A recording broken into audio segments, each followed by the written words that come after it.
Pada saat ini, Wagang teringat apa yang dikatakan Chen Ping, dan tiba-tiba menyadari bahwa alasan mengapa penjaga ini tidak peduli adalah karena keberadaan Chen Ping. Kali ini, Wagang memandang Chen Ping dengan tidak percaya, dia benar-benar tidak mengerti mengapa para penjaga di Kabupaten Jialing takut pada Chen Ping. Anda harus tahu bahwa alam Chen Ping hanyalah peringkat kedua dari alam tubuh bugar, bahkan penjaga yang menjaga gerbang lebih tinggi dari alam Chen Ping. Mengapa kamu takut pada Chen Ping? Karena itu bukan karena kekuatan, itu karena identitas. Memikirkan hal ini, Wagang menarik napas dalam-dalam, dia tidak bisa membayangkan seperti apa identitas Chen Ping nantinya, membiarkannya melanggar peraturan dengan santai di Kabupaten Jialing seolah-olah dia sedang berjalan di tanah. Pada saat ini, seorang penjaga Kabupaten Jialing bergegas, berjalan ke Chen Ping dan dengan hormat berkata, "Tuan Chen, Anda bisa keluar melalui gerbang utara." Chen Ping mengangguk. Penjaga itu berbalik dan segera pergi setelah memberi hormat. Chen Ping tahu bahwa Tuan Yan pasti menanyakan hal ini, karena Raja Elang Petir tidak berada di gerbang utara, dia dapat meninggalkan Kabupaten Jialing melalui gerbang utara. Melihat sikap hormat penjaga Chen Ping, Wagang semakin yakin dengan pikirannya, status Chen Ping pasti luar biasa. Sekelompok orang keluar dari Kabupaten Jialing melalui gerbang utara. "Tuan Chen, mau kemana?" Setelah meninggalkan kota, Wagu bertanya pada Chen Ping. "Aku berencana pergi ke ujung utara untuk menemukan harta karun. Sejujurnya, aku juga membeli salinan peta harta karun yang dijual oleh kakakmu." Chen Ping berkata tanpa menyembunyikan apapun. "Tuan Chen ingin menemukan harta karun itu. Hebat, kita sedang dalam perjalanan, dan saya sangat akrab dengan ujung utara. Mungkin aku bisa membantumu menemukan harta karun itu," kata Wagu dengan penuh semangat. Melihat Tong Ubin, Chen Ping merasa sedikit malu, menggali harta leluhurnya dan meminta mereka untuk membantu, bukankah itu terlalu berlebihan? "Wagang, seseorang ingin menggali harta karun klan pemurnian tubuh kunomu, apakah kamu tidak akan marah? Apakah kamu tidak akan menemukan harta karun itu sendiri dan kemudian menggalinya?" Chen Ping bertanya dengan bingung. Mendengar pertanyaan Chen Ping, Wagang tersenyum canggung dan berkata, "Kami tidak memiliki kemampuan untuk menggali.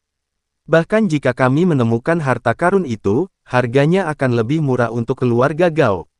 Faktanya, semua anggota klan kami berharap harta karun itu ditemukan, sehingga berbagai latihan klan pemurnian tubuh kuno kami dapat diumumkan kepada publik, dan semakin banyak orang yang mempraktikkan latihan pemurnian tubuh kuno, sehingga kami klan pemurnian tubuh kuno bisa menjadi lebih kuat, tumbuh lebih kuat." Mendengar perkataan Wagang, Chen Ping sangat terharu, sepertinya untuk membuat kelompoknya sendiri berkembang, klan binaraga kuno ini tidak segan-segan membiarkan orang lain mencari harta karun. "Jika saya dapat menemukan harta karun itu, saya akan menemukan cara untuk menyebarkan teknik latihan tubuh kuno." Chen Ping menepuk bahu Wateng dan berkata, "Terima kasih, Tuan Chen, tetapi menemukan harta itu mudah, tetapi membukanya sulit. Tablet batu giok yang kuberikan rusak. Kamu harus menemukan separuh lainnya dan merakitnya menjadi utuh sebelum kamu benar-benar dapat membuka harta karun itu. Tapi tablet giok separuh lainnya tidak lagi diketahui." Wagang mengikuti Chen Ping dan berkata. Chen Ping tersenyum ringan, lalu mengeluarkan seluruh plakat giok. "Lihat, apakah ini lengkap?" Chen Ping berkata. Wagu melihat token giok lengkap di tangan Chen Ping, dan tertegun sejenak. Dia berkata dengan heran, "Tuan Chen, mengapa Anda memiliki setengah dari token giok di tangan Anda? Di mana apakah kamu mengerti? Aku juga mendapatkannya secara tidak sengaja.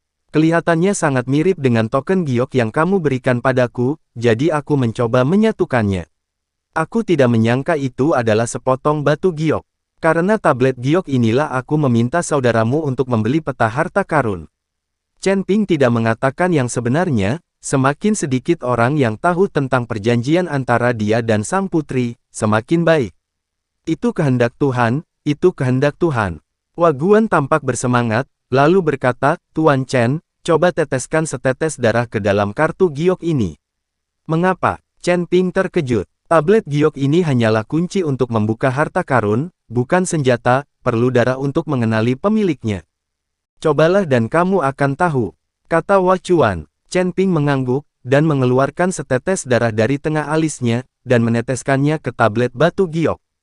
Diiringi dengan menetesnya esensi darah, tablet giok itu tiba-tiba bergetar, lalu embusan udara hitam keluar dari tablet giok, disertai dengan suara hantu dan serigala yang melolong, terdengar sangat menakutkan.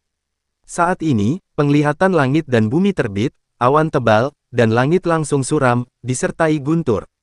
Pusaran hitam terus berputar di udara. Bagaimana ini? Melihat ini, Chen Ping langsung mengerutkan kening. Wagang jelas tidak mengharapkan penglihatan seperti itu muncul, matanya membelalak, dan wajahnya penuh ketidakpercayaan. Pada saat ini, semua orang tercengang. Itu hanya tablet batu giok, meneteskan setetes darah, itu akan menghasilkan penglihatan yang begitu kejam. Tuan Chen, cepat singkirkan plakat giok. Tiba-tiba, silinder Hua berteriak. Chen Ping buru-buru menutupi tablet giok dengan kedua tangan, lalu melemparkannya ke ring penyimpanan. Dalam sekejap, penglihatan langit dan bumi menghilang, dan langit menjadi cerah dan jernih, kembali ke tampilan aslinya. Ini sangat keras, bagaimana bisa ada energi sihir di tablet giok ini? Chen Ping mengerutkan kening dan menatap Hua Feng. Jelas, Hua Gu harus tahu sesuatu, kalau tidak, dia tidak akan membiarkannya meneteskan darah. Hua Chuan hendak menjelaskan, tapi tiba-tiba 3 bayangan hitam terbang lewat dari kejauhan, dan dalam sekejap mata, ketiga bayangan ini sudah tiba di depan Chen Ping dan yang lainnya. Ketiganya memandang Chen Ping dan yang lainnya, dan kemudian tanpa basa-basi memeriksa satu persatu Chen Ping dan yang lainnya dengan perasaan spiritual mereka. Anda harus tahu bahwa penyelidikan tanpa basa-basi semacam ini dengan indera spiritual adalah yang paling mungkin membuat orang merasa jijik, dan mungkin ada pertengkaran.